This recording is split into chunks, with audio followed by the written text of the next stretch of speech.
Hello friends, it's Elanor from the Bronx Children's Museum. Today I'm here in New Jersey with my sister Lorian looking for cicadas. And my sister Lorian found one. Lorian, can you describe the cicada? Well, it has wings. It sort of looks like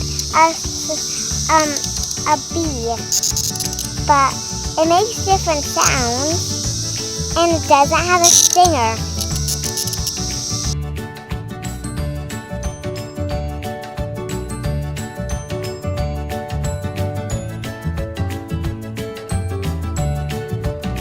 Cicadas can be very loud. Just listen, there must be millions of cicadas here in the park.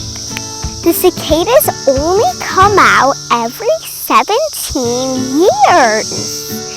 And every 17 years, the mama and daddy get together and make a larva or lots of baby cicadas. And the baby cicadas then go underground. And in the next 17 years, they come out, stay out for a few days, then repeat the process. Have you seen any cicadas in your neighborhood?